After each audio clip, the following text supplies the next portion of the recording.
That night, I was blissfully unaware that it would evolve into something far more extraordinary than a mere ordinary evening. Leo's father had plans for him to embark on his customary weekend business trip, yet at the 11th hour, I urged him to remain behind. It's a straightforward request, isn't it? Yet, beneath the surface, I sensed the silent tempest gathering within him. Perhaps it was also accumulating within me. The morning carried an unsettling air.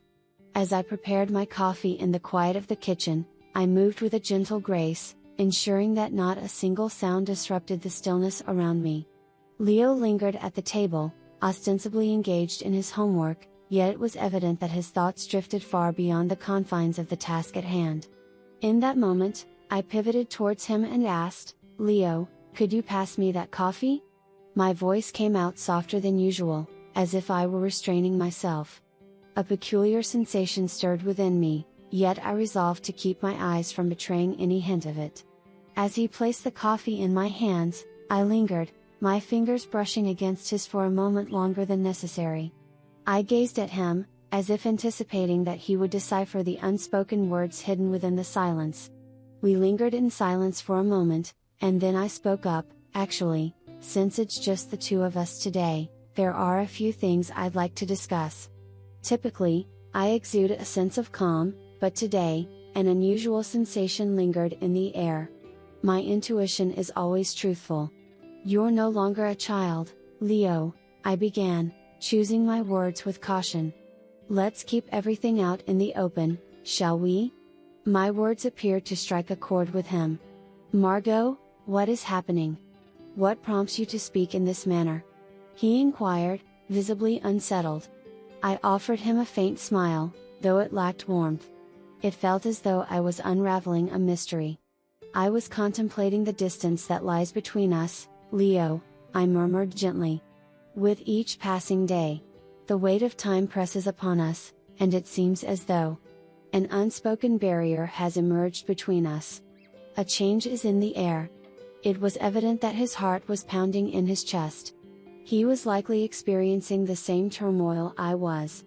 "Margot, perhaps you're merely conjuring up illusions," he suggested, attempting to chuckle, yet his smile faltered, lacking conviction.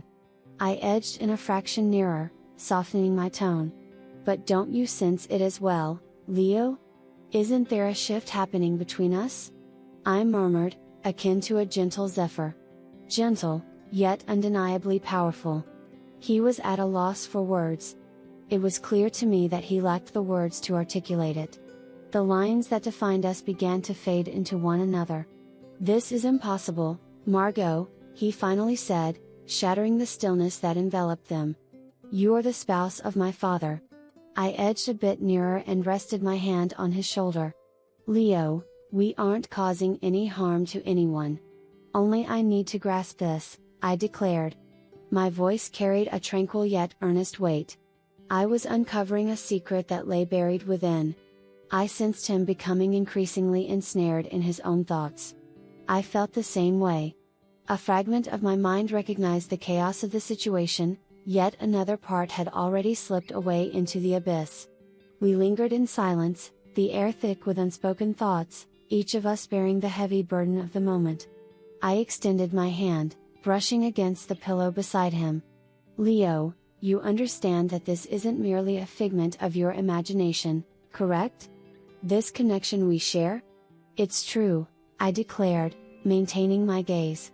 He inhaled deeply, pivoting his head, perhaps wishing for a fleeting pause in the torrent of his thoughts. This? Whatever this was that existed between us, it felt so wrong, so impossible, yet, paradoxically, utterly unavoidable. "Margot, they simply won't comprehend," he murmured, his head shaking in disbelief. I offered him a deliberate smile, my gaze unwavering, ensuring he couldn't divert his eyes.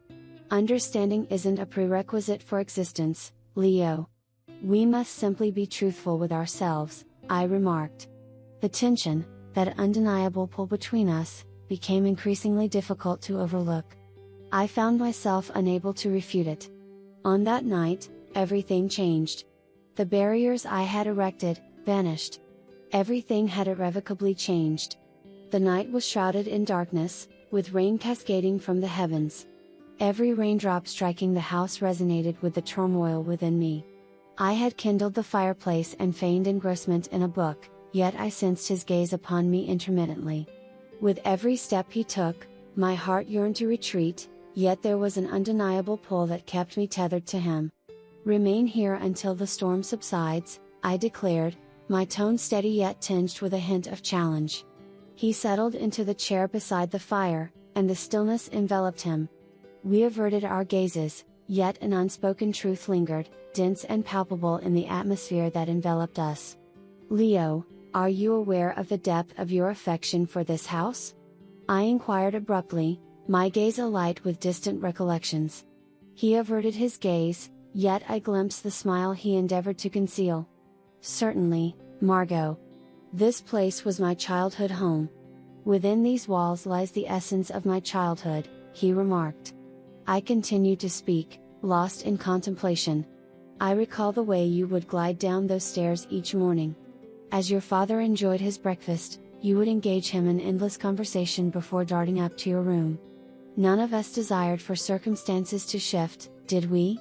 He nodded, yet the truth remained unmasked before my gaze.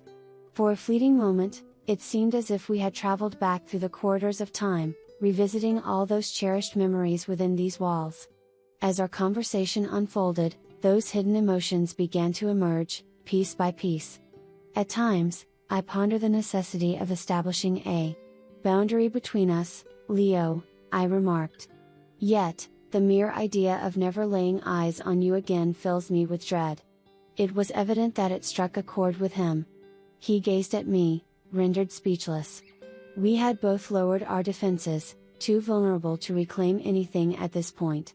"I understand, Margot. There are moments in your presence when words escape me, and emotions elude my grasp. Yet, in some inexplicable way. I'm just glad to be here," he said, his voice a mere whisper. His words ignited a fire within me.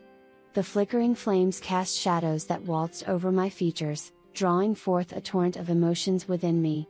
"Whenever you are present, Leo, the world seems to align perfectly. Perhaps this connection we share runs deeper than we realize," I whispered. Once more, silence enveloped us, the words had run dry. We remained seated, burdened by the weight of it all. The attraction between us felt like an inescapable force, a gravity that held us captive, even as we recognized that perhaps we ought to break free.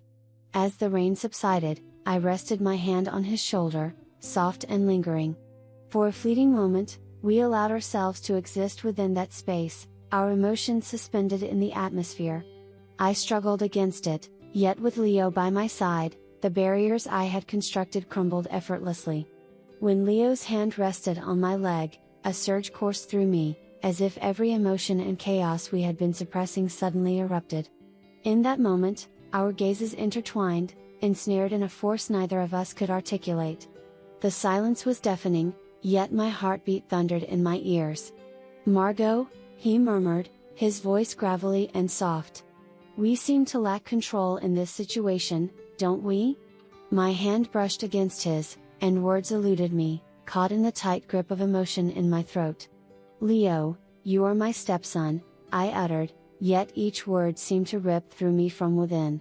In this moment, everything feels askew, yet I find myself enveloped in a profound sense of disorientation. My eyes burned, yet I found myself unable to look away.